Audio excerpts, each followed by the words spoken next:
বন্ধুরা আজকে চলে আসলাম সিউড়ি খাসির মাংস নিতে। বন্ধুকে বললাম ভালো করে নারকেল পিস দিতে। নারকেল পিস দেখতেই পাচ্ছ বন্ধুরা, নারকেল পিস নিচ্ছি আমরা। নারকেল পিস কাটা শুরু করে দিয়েছি। এই দেখো নারকেল পিস কত সুন্দর করে পিস করছে। খাসির মাংস 2 কিলো নিয়ে নিলাম, দিয়ে দেখো পিস করা হয়ে যাচ্ছে। এবার বড় খাসি কেটে নারকেল পিস দিয়েছিল আমাদেরকে, দেখতেই পাচ্ছ খালি হাতে কায়দা। নারকেল পিস বন্ধুরা, নারকেল পিস, নারকেল দেখতেই পাচ্ছ বন্ধুরা, নারকেল পিস আর কেটে খাচ্ছে। রান দিয়ে দিল পেছনের পা। বন্ধুরা নারকেল পিস কাটা হচ্ছে এবার।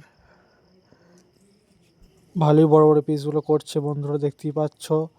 আর একটু আছে বাকি, 1 কিলো দিয়ে দিয়েছে। আর 1 কিলো কাটা হলেই হয়ে যাবে 2 কিলো। প্যাকিং করতে লেগে গিয়েছে বন্ধুরা, প্যাকিং করে দিচ্ছে এবার। আর চা এনে খাওয়াইছে আমাদেরকে, চা খাওয়ানো হয়ে গেল। এবার মাংসটা নিয়ে চলে যাব আমরা ফিস্টের উদ্দেশ্যে। এইটুকু দেখতে পাচ্ছ বন্ধুরা, নিয়ে নিলাম নারকেল পিস। বন্ধুরা নিউ নিউ ভিডিও দেখার জন্য এবার চ্যানেলটা সাবস্ক্রাইব করো বন্ধুরা।